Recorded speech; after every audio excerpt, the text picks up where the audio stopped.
ఒక్క క్షణం ఆలోచించండి. అర్జెంటుగా డబ్బులు పంపాలి, కానీ మీ బ్యాంక్ అకౌంట్ లాగిన్ అవ్వట్లేదు. టెన్షన్ మొదలవుతుంది. అవును, వెంటనే ఫోన్ తీసుకుని గూగుల్లో బ్యాంక్ కస్టమర్ కేర్ నంబర్ కోసం వెతుకుతారు. మొదటి లింక్ అఫీషియల్గా కనిపిస్తుంది. సహజంగా అదే చేస్తాం. క్లిక్ చేస్తారు, కాల్ చేస్తారు. అవతల నుండి చాలా మర్యాదగా మాట్లాడతారు. కానీ ఆ ఒక్క కాల్ మన జీవితాన్ని మార్చేయగలదు.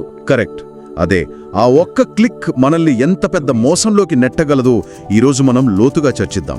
ముఖ్యంగా హైదరాబాద్ పోలీస్ కమిషనర్ శ్రీ విసి సజ్జనార్ గారిచ్చిన హెచ్చరికల ఆధారంగా ఈ విశ్లేషణ చేద్దాం. మీరు చెప్పిన ఉదాహరణ చాలా పర్ఫెక్ట్. ఎందుకంటే సైబర్ నేరగాళ్లు టార్గెట్ చేసేది మన టెక్నాలజీని కాదు, మన ఎమోషన్స్ని. ఆ కంగారు, ఆ తొందర, అవును, ఆ బలహీనమైన క్షణాలనే వాళ్ళు అవకాశంగా తీసుకుంటారు. ఇక్కడ మనం అర్థం చేసుకోవాల్సిందేంటంటే ఇది ఏదో చిన్న మోసం కాదు, దీని వెనుక ఒక పెద్ద వ్యవస్థే పనిచేస్తోంది. వ్యవస్థే పనిచేస్తుందా? అవును, కేవలం ఫేక్ వెబ్సైట్ సృష్టించడమే కాదు, దాన్ని మన కళ్ల ముందు అంటే సెర్చ్ ఫలితాల్లో మొదటి స్థానంలో నిలబెట్టడానికే వాళ్ళు అత్యాధునిక టెక్నిక్స్ వాడుతున్నారన్నమాట. ఇక్కడే నాకు అసలు ప్రశ్న మొదలవుతుంది. ఆ టెక్నిక్స్ ఏంటి? ఎలా ఒక నకిలీ వెబ్సైట్ను అసలు వెబ్సైట్ కంటే పైన కనిపించేలా చేయగలుగుతున్నారు? ఇందులో ప్రధానంగా 2 పద్ధతులున్నాయి. మొదటిది చాలా సింపుల్, అదే పెయిడ్ యాడ్స్. పెయిడ్ యాడ్స్ అంటే డబ్బులు కట్టి పైకి రావడమా? అంతే. గూగుల్ లాంటి సెర్చ్ ఇంజిన్లకు డబ్బు చెల్లించి తమ లింక్ను టాప్లో యాడ్ లేదా స్పాన్సర్డ్ అనే లేబుల్తో చూపించుకోవడం. ఉదాహరణకు, ఎవరైనా మై బ్యాంక్ కస్టమర్ కేర్ అని వెతికినప్పుడు వాళ్ల నకిలీ నంబరున్న లింక్ మొదట కనిపించేలా సెట్ చేసుకుంటారు. ఒక్క నిమిషం. గూగుల్ లాంటి పెద్ద కంపెనీలు డబ్బులిస్తే ఎవరి లింక్నైనా టాప్లో చూపిస్తాయా? ఆ వెబ్సైట్ అసలదా నకిలీదా అని కనీసం చూడరా? ఇది చాలా పెద్ద లూప్ హోల్ కదా. ఇది చాలా మంచి ప్రశ్న. సెర్చ్ ఇంజిన్లు కొన్ని పాలసీలు పాటిస్తాయి, కానీ ప్రతి యాడ్ను, ప్రతి వెబ్సైట్ను లోతుగా పరిశీలించడం వాటికి సాధ్యం కాకపోవచ్చు. అంటే ఎలా తప్పించుకుంటున్నారు? నేరగాళ్లు మొదట ఒక సాధారణ వెబ్సైట్గా యాడ్ను అప్రూవ్ చేయించుకుంటారు. ఆ తర్వాత దాన్ని మోసపూరితమైన కంటెంట్తో మార్చేస్తారు. అందుకే యాడ్ అని కనిపించినంత మాత్రాన అది 100% నమ్మకమైనదని అనుకోలేం. సరే, ఇది ఒక పద్ధతి. మరి రెండోది, అది ఇంకా ప్రమాదకరమైనది అన్నారు. అవును, దాన్ని బ్లాక్ హ్యాట్ SEO అంటారు. అంటే సర్చ్ ఇంజిన్ ఆప్టిమైజేషన్. SEO అంటే తెలుసు, వెబ్సైట్లను సెర్చ్ ఫలితాల్లో పైకి తీసుకురావడం. మరి బ్లాక్ హ్యాట్ ఏంటి? మంచి SEO అంటే నాణ్యమైన కంటెంట్ ఇచ్చి సహజంగా పైకి రావడం. కానీ బ్లాక్ హ్యాట్ అంటే అడ్డదారులు తొక్కడం. అడ్డదారులు అంటే సెర్చ్ ఇంజిన్ అల్గోరిథంను మోసం చేయడానికి ప్రయత్నించడం. ఉదాహరణకు, వాళ్ల నకిలీ వెబ్సైట్లో అసలు బ్యాంక్ పేరును 100 సార్లు కనిపించకుండా దాచిపెడతారు. వేల కొద్దీ ఫేక్ లింకులను క్రియేట్ చేస్తారు. దానివల్ల ఏమవుతుంది?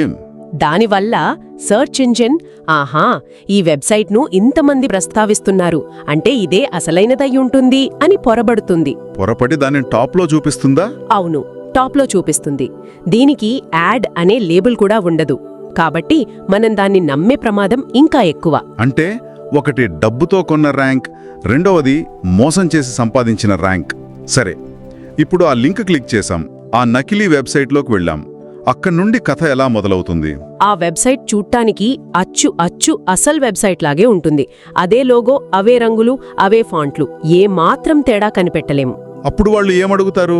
లోపలికి వెళ్ళగానే మీ సమస్య పరిష్కారం కావాలంటే దయచేసి లాగిన్ అవ్వండి అని ఒక పేజీ వస్తుంది.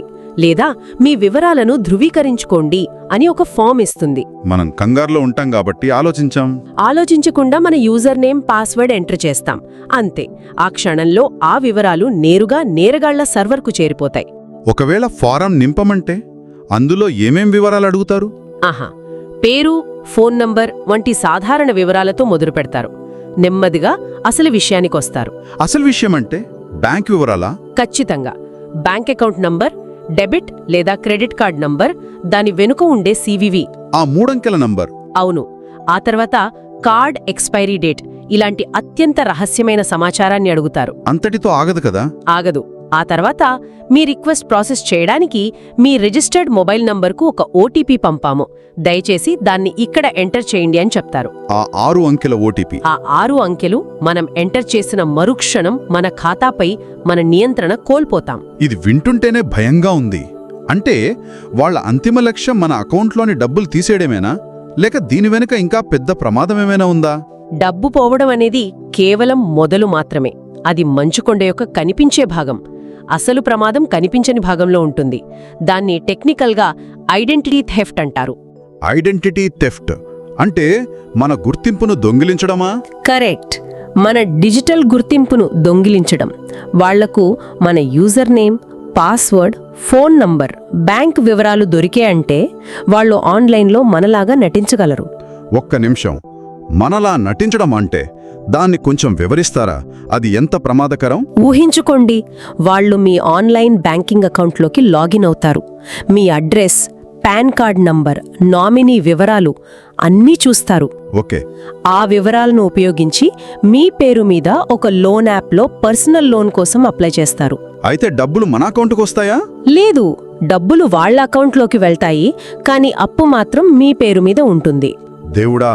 కొన్ని నెలల తర్వాత మీరు తీసుకోని అప్పుకు సంబంధించి రికవరీ ఏజెంట్ల నుండి మీకు ఫోన్లు రావడం మొదలవుతుంది. అప్పుడు కానీ మీకు తెలీదు మీ గుర్తింపు దొంగిలించబడిందని. ఇది కేవలం ఒక ఉదాహరణ మాత్రమే. అంటే మన ప్రమేయం లేకుండానే మనల్ని అప్పుల పాలు చేయగలరు.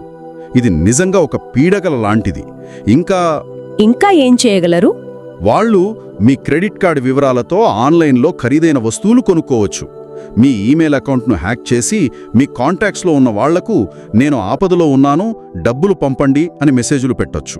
ఇది ఇంకా దారుణం.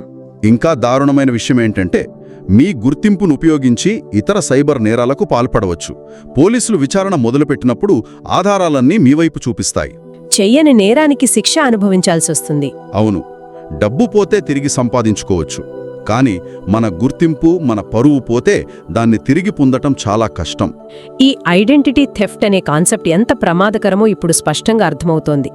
ఇది మనల్ని ఆర్థికంగానే కాదు, మానసికంగా, సామాజికంగా కూడా దెబ్బతీస్తోంది. సరే, ఇంత పెద్ద ప్రమాదం పొంచి ఉన్నప్పుడు మనల్ని మనం కాపాడుకోవడానికి ఏం చేయాలి? ఆచరణాత్మకమైన మార్గాలేమైనా ఉన్నాయా? ఖచ్చితంగా ఉన్నాయి. భయపడాల్సిన అవసరం లేదు, కానీ అప్రమత్తంగా ఉండటం మాత్రం తప్పనిసరి.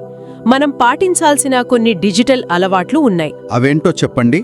మొదటిది మరియు అతి ముఖ్యమైనది, ఏ లింకును క్లిక్ చేసినా వెంటనే బ్రౌజర్ అడ్రస్ బార్లోని URLను అంటే వెబ్సైట్ అడ్రస్ను 1-2 సార్లు చెక్ చేసుకోవటం. కానీ అది ప్రాక్టికల్గా ఎంతవరకు సాధ్యం?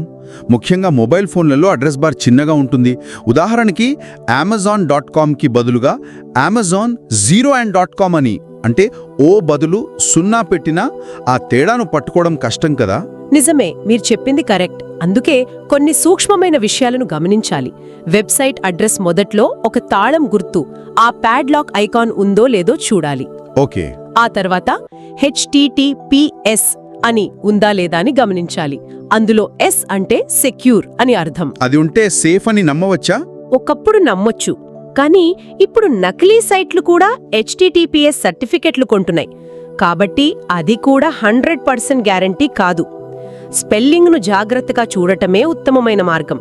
ముఖ్యంగా డబ్బుల లావాదేవీలు చేసేటప్పుడు ఆ 2 నిమిషాలు కేటాయించి అడ్రస్ బార్లోని ప్రతి అక్షరాన్ని పరిశీలించడం మన బాధ్యత.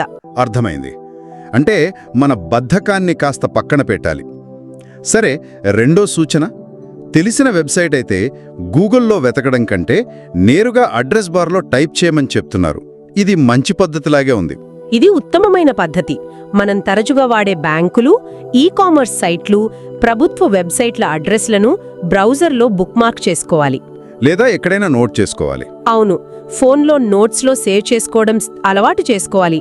ఉదాహరణకు, మీకు స్టేట్ బ్యాంక్ వెబ్సైట్ కావాలనుకోండి, గూగుల్లో SBI ఆన్లైన్ అని వెతికే బదులు నేరుగా అడ్రస్ బార్లో onlinesbi.sb అని టైప్ చేయడం వల్ల నకిలీ సైట్లో ఉచ్చులో పడే అవకాశమే ఉండదు. కరెక్ట్. ఇది మధ్యవర్తులను తొలగించి నేరుగా మన గమ్యానికి చేరుకోవడం లాంటిది. మంచి పోలిక. మధ్యలో దళారులకు అవకాశం ఇవ్వకుండా నేరుగా వెళ్లడం. సరే, ఇక మూడవది, సెర్చ్ ఫలితాల్లో పైన కనిపించే స్పాన్సర్డ్ లేదా యాడ్ లింకులు. వాటిని గుడ్డిగా నమ్మద్దు అంటున్నారు. అవును, యాడ్ అని ఉందంటే దానర్థం ఆ కంపెనీ తమ లింక్ పైన కనిపించడం కోసం సెర్చ్ ఇంజిన్కు డబ్బులు చెల్లించిందని, అంతే. అంతే తప్ప ఆ కంపెనీ నమ్మకమైనదని సెర్చ్ ఇంజిన్ సర్టిఫై చేసినట్టు కాదు. అస్సలు కాదు. మనం ముందే చర్చించుకున్నట్టు నేరగాళ్లు ఈ వ్యవస్థను దుర్వినియోగం చేస్తున్నారు. కాబట్టి యాడ్ అని కనిపించిన లింకుపై క్లిక్ చేసేటప్పుడు రెట్టింపు జాగ్రత్త అవసరం. ఇక అన్నింటికంటే ముఖ్యమైన సూచన, మనందరికీ తెలిసిన మళ్ళీ మళ్ళీ గుర్తు చేసుకోవాల్సినది, ఓటీపీ, పాస్వర్డ్, పిన్ నంబర్లను ఎవరితోనూ పంచుకోకూడదని. నిస్సందేహంగా ఇది మన డిజిటల్ రక్షణలో చివరి మరియు అత్యంత బలమైన గోడ. ఓటీపీ అంటే వన్ టైం పాస్వర్డ్. అది ఒక డిజిటల్ తాళంచెవి లాంటిది. ఏ బ్యాంకు గానీ ఏ నిజమైన సంస్థ గానీ ఫోన్ చేసి ఓటీపీ అడగదు కదా. అస్సలడుగుదు. ఎవరైనా అడుగుచున్నారంటే వాళ్లు 100% మోసగాళ్లే. ఈ ఒక్క ప్రాథమిక సూత్రాన్ని పాటిస్తే చాలు 99% ఆన్లైన్ ఆర్థిక మోసాల నుండి మనల్ని మనం కాపాడుకోవచ్చు. ఈ జాగ్రత్తలన్నీ చాలా ఉపయోగకరంగా ఉన్నాయి. అయితే కొన్నిసార్లు మనుషులం కదా, ఎంత జాగ్రత్తగా ఉన్నా పొరపాటు జరిగిపోవచ్చు. తెలియక వివరాలిచ్చేస్తే మోసానికి గురయ్యామని గ్రహించిన వెంటనే ఏం చేయాలి? మంచి ప్రశ్న. మోసపోయామని గ్రహించిన తర్వాత ప్రతి క్షణం అమూల్యమనేది. అయ్యో మోసపోయానే అని బాధపడుతూ కూర్చుంటే అంతా అయిపోతోంది. అంటే డబ్బు రికవరీ చేసే అవకాశం ఉండదా? అవకాశం ఉంటుంది, కానీ మనం ఎంత వేగంగా స్పందిస్తామనే దానిపై ఆధారపడి ఉంటుంది. అందుకే తక్షణమే చర్యలు తీసుకోవాలి. దీన్నే గోల్డెన్ అవర్ అని అంటారు. మోసం జరిగిన మొదటి గంట చాలా కీలకం. ఆ తక్షణ చర్యలేమిటి? మన దగ్గరున్న సమాచారం ప్రకారం వెంటనే 1930 అనే నంబర్కు కాల్ చేయాలి, లేదా https.cybercrime.gov.in లో ఫిర్యాదు చేయాలి. ఇవి ఎలా పనిచేస్తాయి? 1930 అనేది national cyber crime help line. మీరు ఆ నంబర్కు కాల్ చేసి జరిగిన మోసం గురించి, అంటే ఏ అకౌంట్ నుండి డబ్బు పోయింది, లావాదేవీ ఐడి వంటి వివరాలు చెప్తే వాళ్ళు వెంటనే యాక్షన్లోకి దిగుతారు. వాళ్ళేం చేస్తారు?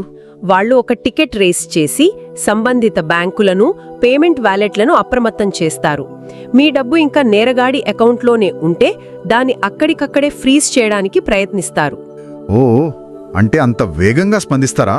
అవును, ఈ వ్యవస్థ చాలా సమర్థవంతంగా పనిచేస్తోంది. కానీ దానికి మనం సరైన సమయంలో సమాచారం అందించాలి.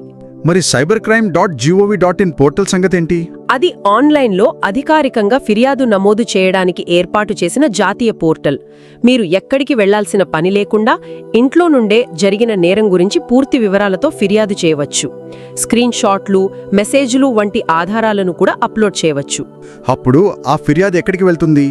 అది నేరుగా మీ ఏరియా పరిధిలోని సైబర్ క్రైమ్ పోలీస్ స్టేషన్కు వెళ్తుంది. వాళ్లు చట్టపరమైన విచారణ మొదలు పెడతారు.